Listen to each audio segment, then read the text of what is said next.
Hi! In this video, we will walk through a classification example. In this example, we will use Fisher's iris dataset to predict the species of a plant. Let's read this data into our program. The dataset includes 50 samples from 3 different iris species.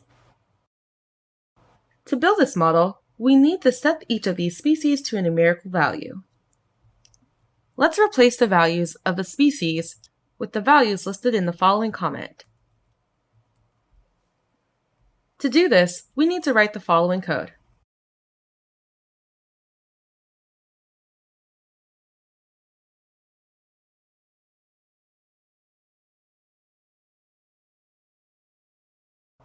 This will not affect the data file, but it will update the data we already read into our program that is being stored in the variable called data.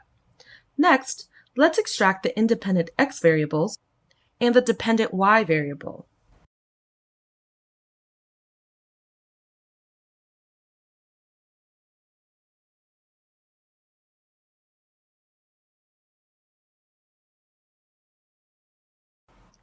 This means that our model will use the length of the sepal, the width of the sepal, the length of the petal, and the width of the petal to predict the species. Each of these different features have different ranges and need to be scaled in order to normalize the ranges between the variables in the dataset. Let's use the standard scaler to standardize our data and find the right distribution. This can then be used to transform our data, and we should reassign it to x to replace the unstandardized data with the newly transformed data. Now, let's split the data into training and testing data. That way later, we can see how well our model is at predicting the results.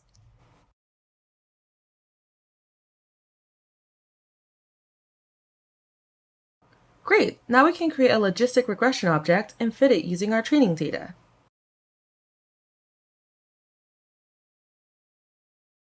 Before generating predicted results, we can check the accuracy of this model by calling the score method. To the score method, we pass it our test data. Let's see what this outputs to the console.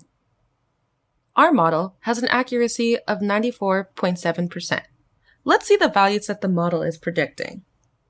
For each data point in our testing dataset, let's print the x value, the predicted y value, and the actual y result.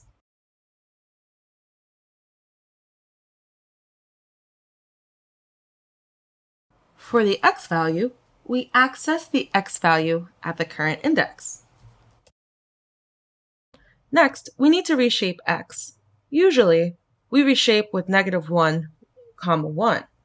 But because we have 4 different independent variables, we reshape it to -1, 4. Next, we will create a variable to store the predicted value. And lastly, we will store the actual y value by accessing the element in the y test array at the current index. And let's write a print statement to output these variables.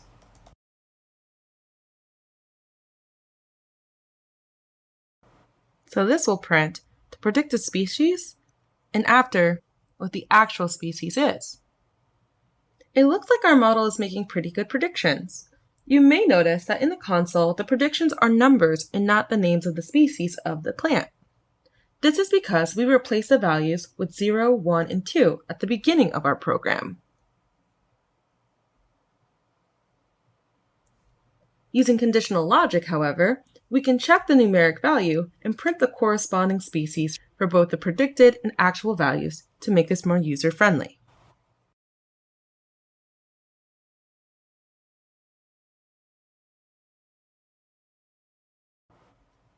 Let's rerun the code and see what this looks like. This looks so much better. You may have also noticed that the accuracy also changes every time you run the code. Great! Now it's your turn to explore this example.